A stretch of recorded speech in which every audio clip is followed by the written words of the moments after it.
这是我们从小到大的一些视频的节选。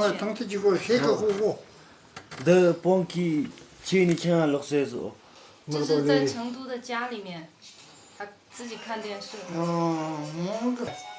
后来我们就带他回草原来了。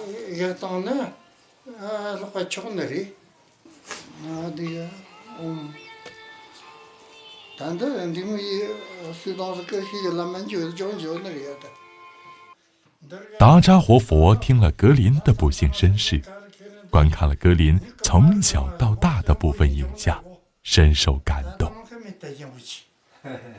还为格林念经祈福。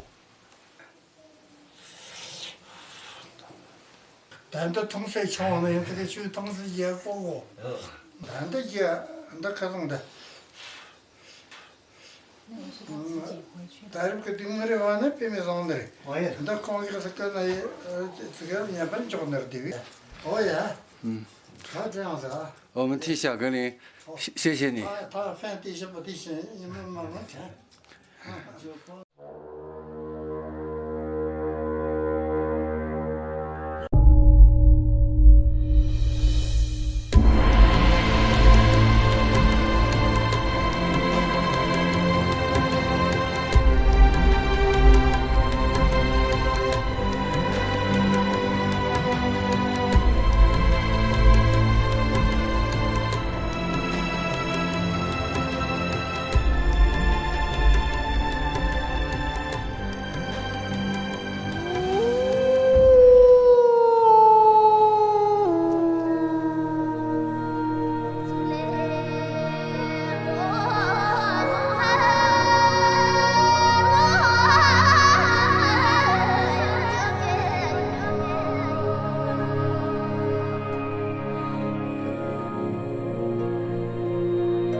昨天张希跟我说，他说活佛发话了，以后凡是穿着野生动物皮毛的人，通通都不准进寺院。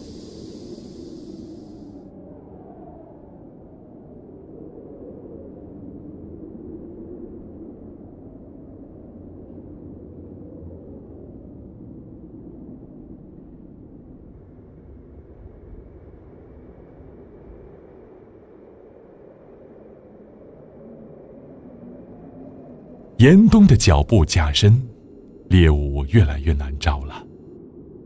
格林没日没夜地寻食，1-2天找不到吃的也是常有的事。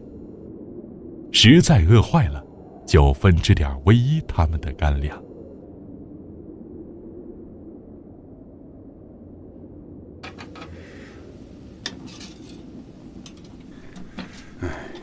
狼群也不知道跑哪儿去了，好久也没看到了。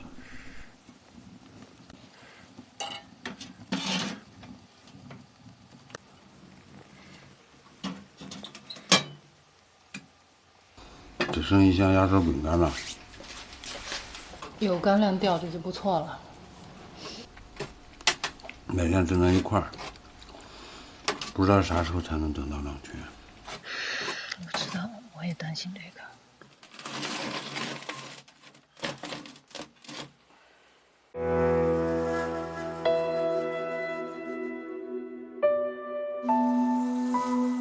冬季，狼群集结是小格林回归的最佳时机。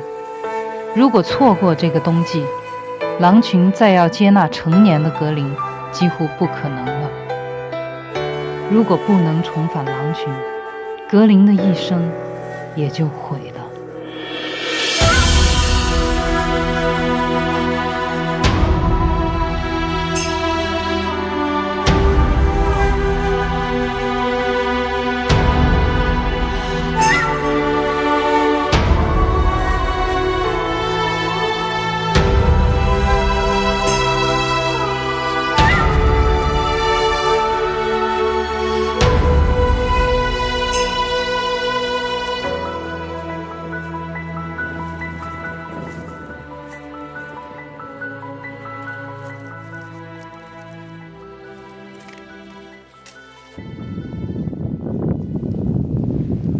我现在已经在狼群的领地范围之内，所以我必须小声说话，保持安静。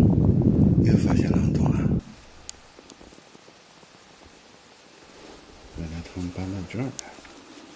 这个狼洞，人可以钻得进去。你不会是让我钻吧？看他这样能不能拍的？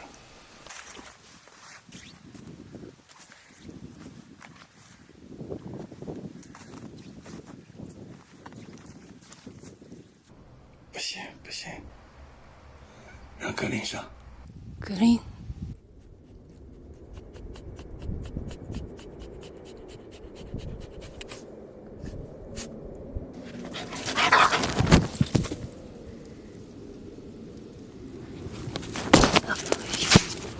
里面有东西。里面不会还有狼吧？这洞是穿的，那如果有狼，早就地遁了。他叼了个骨头出来，哎呀，真是吓死我了！他是这样子穿过去的。哎呦，那边还有他们吃剩的骨头。前山被那群放牛的人给占了，他们只有到后山来了。对，哦，说最近怎么看不到狼啊？一个大白兔。哎，抢妈妈的，妈妈那里，妈妈这儿有。野狼哪有你吃的糖多呀？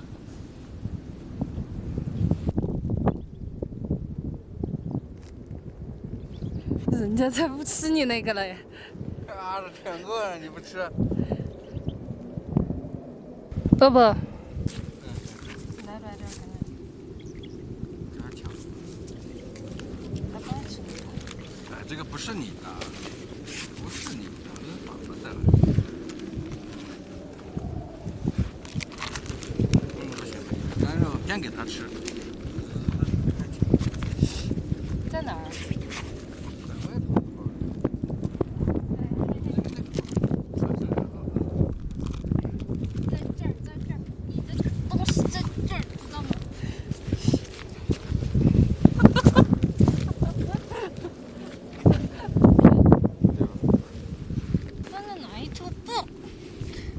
强盗！强盗！强盗！抢了一头走。哎，可以。也好的。你说这些狼群跑哪儿去了？吃点干肉就行了吧？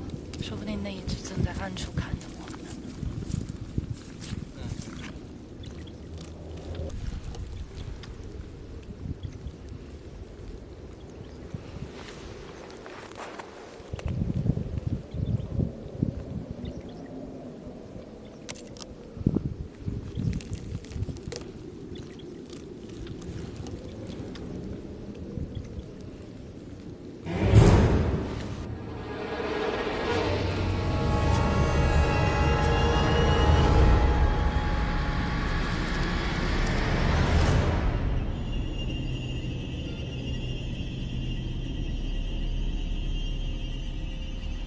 这狼咋这么瘦啊？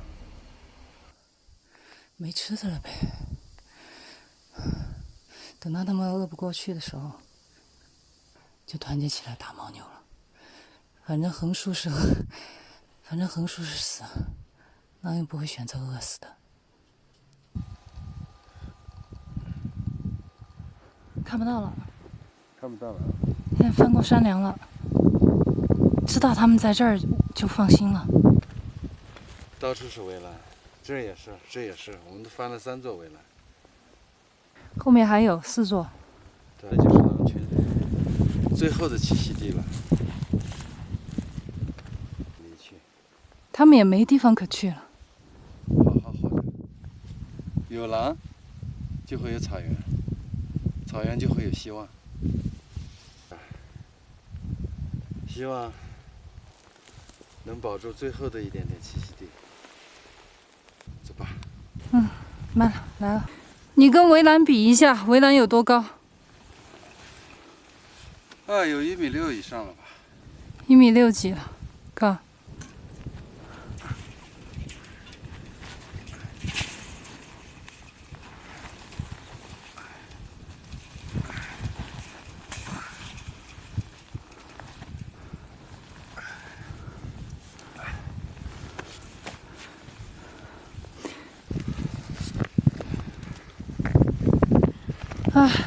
休息一下，累不累？好累呀！累坏了。饿得走不动了。你不要把我的脑袋压坏了。这样看起来你太牛了。前一段时间，要不是那帮放牛的干扰，说不定格林就已经回去了。你看起来好像牛魔王啊！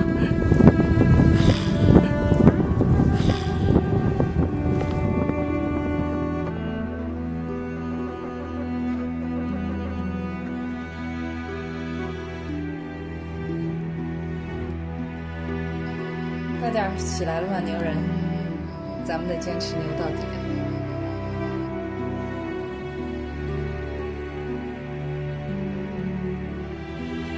人在明处，狼在暗处。越是找狼，狼越跑得远。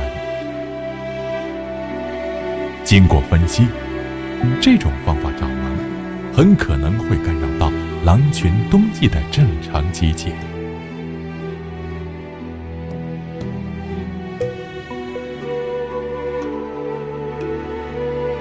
为了不让野狼再产生怀疑，能顺利接纳格林，威伊和易峰决定转变策略，不再带领或跟随格林，而是让格林独自巡山狩猎，从而增加格林遇见野狼的可能性，也可以锻炼和提高格林的独立性。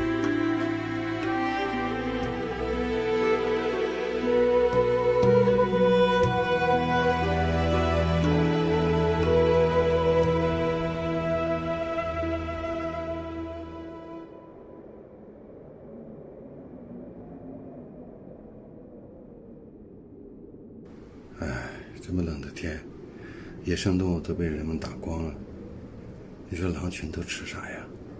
只有牦牛。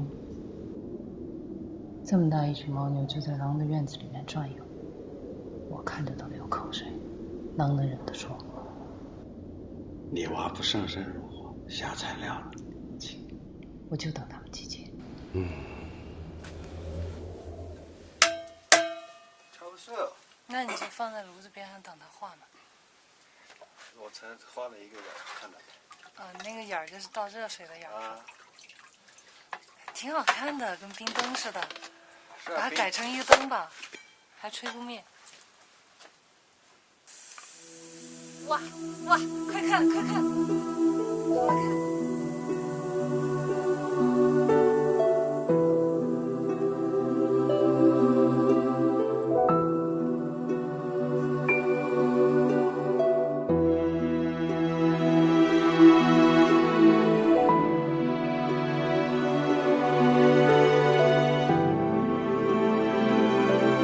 越是看不到希望的时候，越要让自己保持乐观的心态。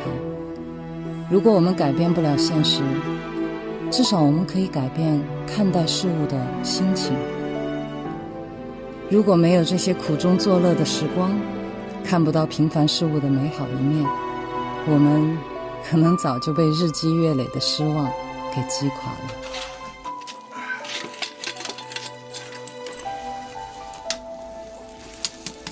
是最后2个了，稍微有点冻了哈。冻土都在甜了。好不好吃啊？好吃。牛粪烤土豆，这不是土豆，这是肉。不知道格林找到吃了没有？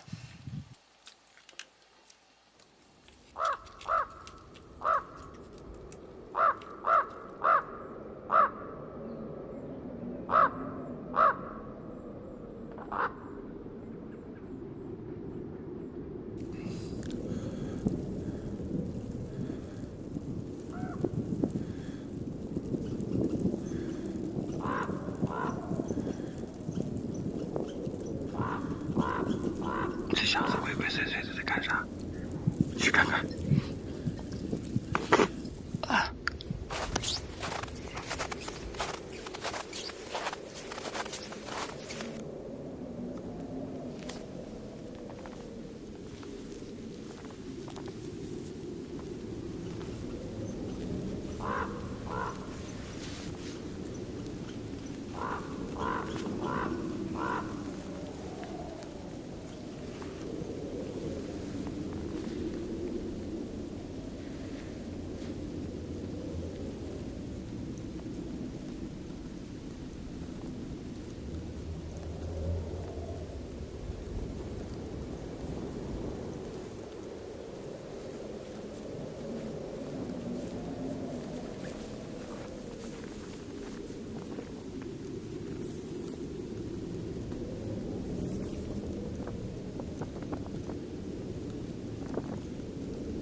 你不会是要偷他的吧？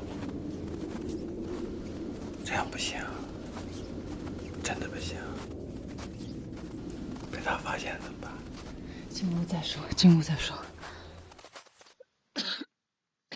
这样真的不好，真的不好，这样要不得，真的不好。好了好了，你不要念了。哎，那个腿后面好像是被啃过，哎，没问题吗？没问题。就一次，我跟他换一次。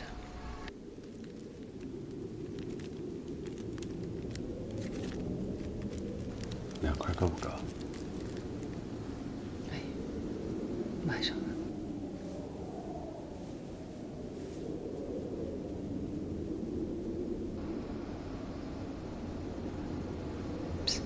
回来了，回来了。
那，他找你算账来了，偷兔子的贼。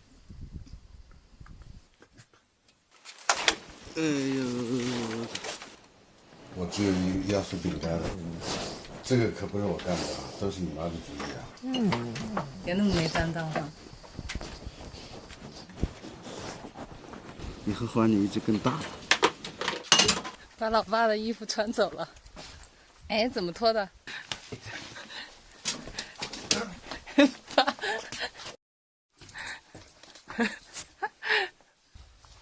好，咱俩换。那个，全吵。把你老爸的狼皮拿走了，穿上。要把你的衣服折腾的那个什么。给我。拿东西换吧，没辙。来，都是毛，这个是羊毛的，哎，纯毛的哦。太容易上当，小狼太单纯了。他就要你那件。把我屁股咬一口，好痛啊！谁让你骗他了？这样你拿。格林，骨头给你换。来，好吧，比衣服好玩的。骨头，去吧。还不上当？他今天怎么了？盯死你这件了？他往后槽牙上放，难道你要给切割了？他难得看见你把衣服脱下来，觉得你换毛了。你扔一坨牛粪或者什么往远处，把它引走。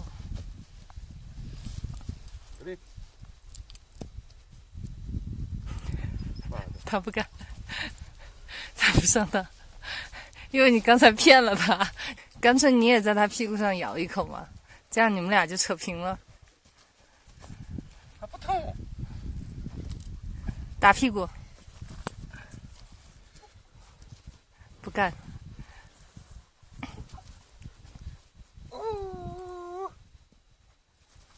哎，终于走了，赶紧穿。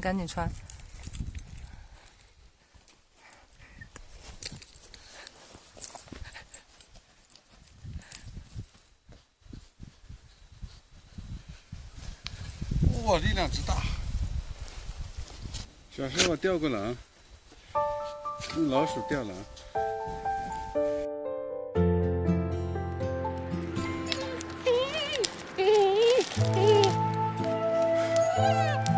就是不松手，看到没？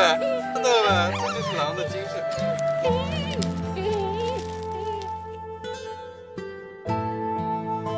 孙子长大了，钓不动了。长得真快啊！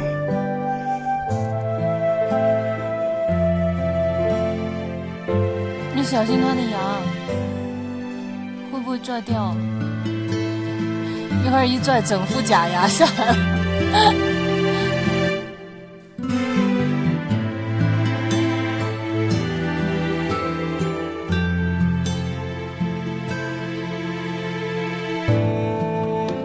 天刚刚亮，格林就已经出猎了。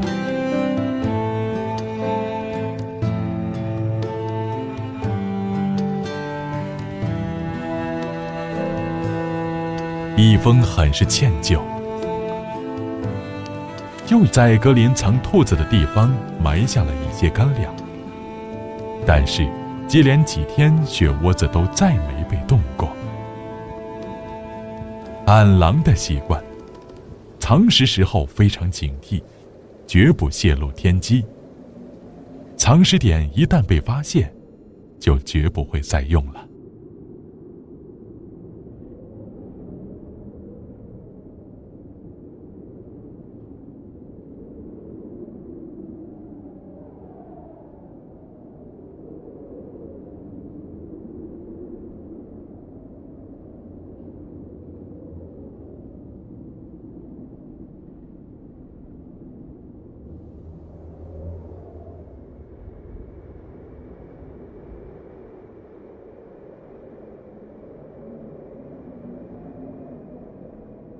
他还埋在老地方啊。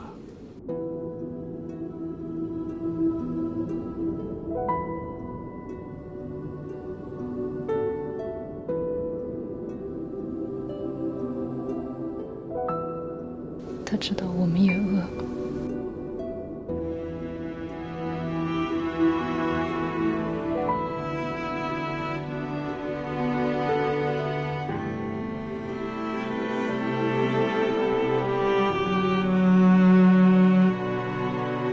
小时候他护食，你说他六亲不认，现在他自己都吃不饱，还要送食回来。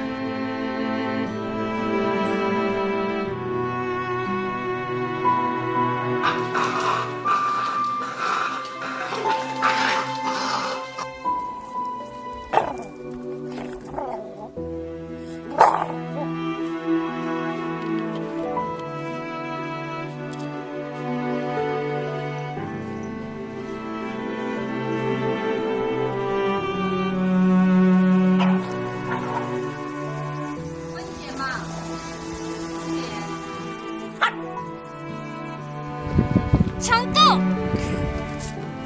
强斗！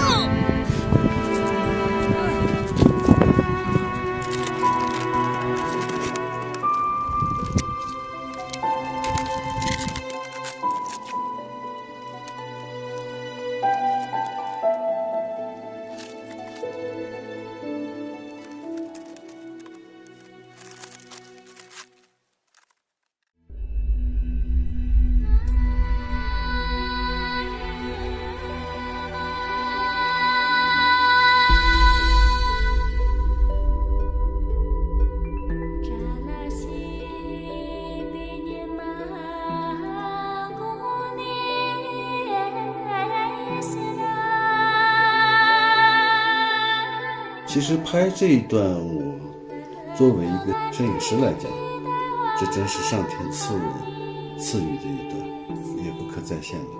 当时我是想拍一下月亮升起的一个镜头，当我架好机器拍的时候，这个时候我的焦是对在月亮上，月亮上面我就模模糊糊的看着，哎，怎么感觉月亮有影子？里面有兔子啦！哎，我纳闷，我说是什么东西？当我又调焦调到近焦的时候，我眼睛都惊呆了，竟然是唯一带着小狼正好从那儿路过，还停在那儿。这3点一线，背景是月亮，正好月亮的中间，在这个山脊线上，他们在跳舞，我的镜头正好又对准这个，就是非常非常有默契。他们也不知道我在拍。我当时心屏住呼吸，我就怕有一点点呼吸会影响抖动。哎呀，心里面在狂跳，真美！我说是上天赐予的一个画面，所以大家看到了非常唯美的月下共舞的这么一段，其实它就是一个自然拍摄的过程。刚刚到草原的时候，我是想尽了各种办法，想要抓住那个鼠兔。我想我得帮我儿子一把呀，想的各种办法好像都不奏效，徒手去抓呢，我更是没他快。后来一峰跟我说，他说我有一个点子，就地取材，我只要2块板砖，2根牙签儿。好，然后他就设了一个陷阱，只要鼠兔一碰到这个牙签儿，它就会被2块板砖倒下来的板砖给夹住。然后设好这个陷阱以后，我们俩就都在旁边看，希望尽快能够抓到第一只鼠兔。结果我就看那些鼠兔远远的对这个面包根本就不感兴趣，然后我才看到一只鼠兔就这样盯着我们，好像那个表情就是在说，给你科普一下，我叫鼠兔，我是兔子，我吃草的，你把我当耗子呀。鼠兔对这个面包根本不感兴趣，反倒是麻雀对这个面包屑非常的感兴趣。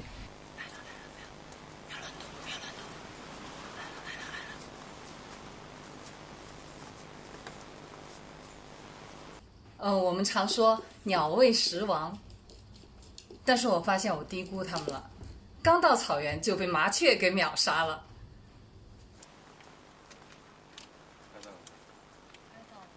它不进这个孔。好狡猾啊！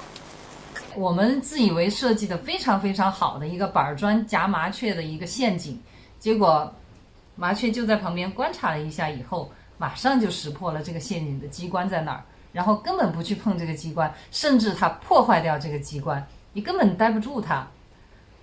然后一只大鸟就把那个面包啄成一小块一小块的，就喂它的雏鸟。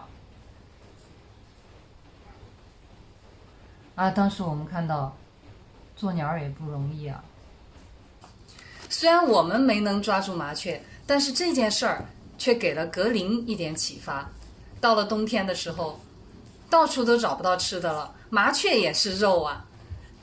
那个时候我们给他的压缩饼干素的，狼看不上，他会把这些饼干渣儿就扔在那个铁丝网的下面。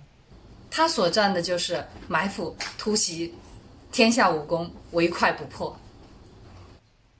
他也会从属兔的洞里面去把那个赫贝拟利鸭给抓出来吃。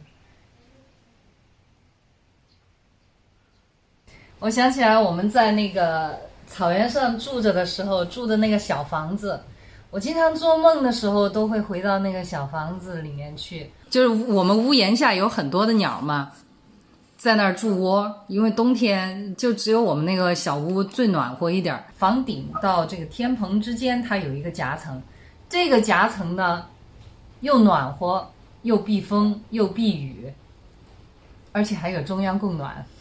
那些鸟早上都成了我们的闹钟，一到早上5点过的时候，吱吱吱吱吱就开始叫了，就把我们叫醒了。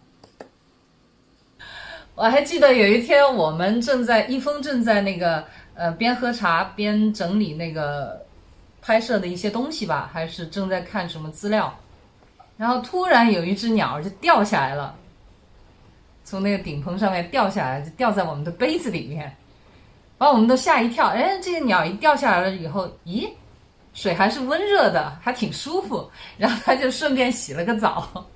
然后正洗得欢实的时候，他一抬头看见这2个人全部都在盯着他看，然后他赶紧翅膀一收，还让不让鸟洗澡了，然后扑腾几下晃一晃身上的水飞走了。然后说到鸟的事儿的话，那太多了。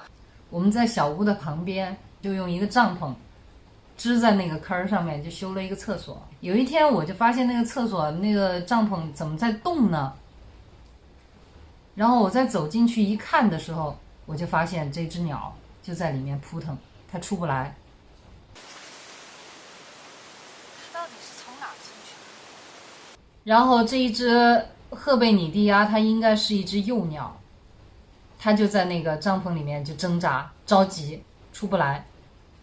然后这个时候我们看到了挺让我们感动的一幕，它的亲鸟，它的爸爸妈妈又啄那个纱窗网子，又撕扯帐篷，就想尽各种办法想把他的孩子给救出来。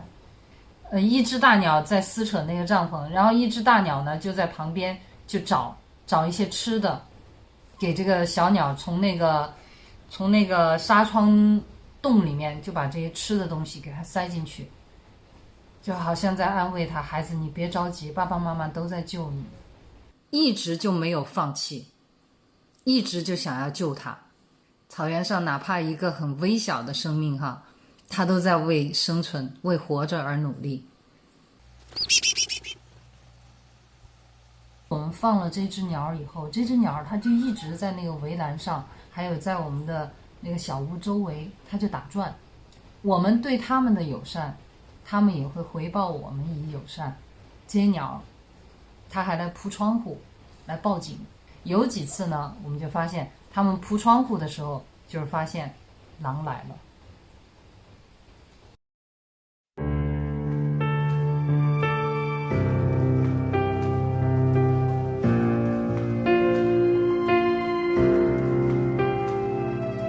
有人终将离开，雪花终将覆盖，遇见你那刻也是分离的开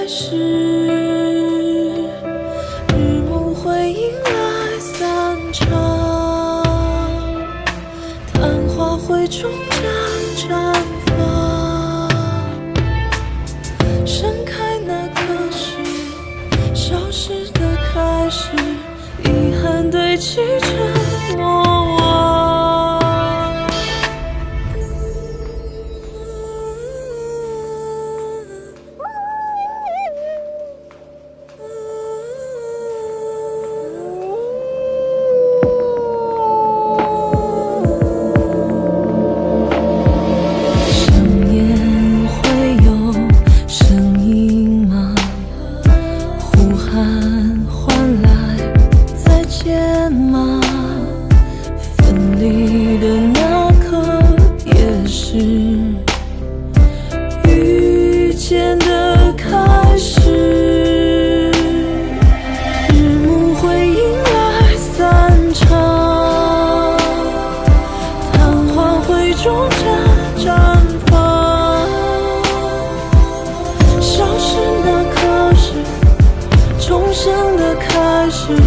重返最初的模样。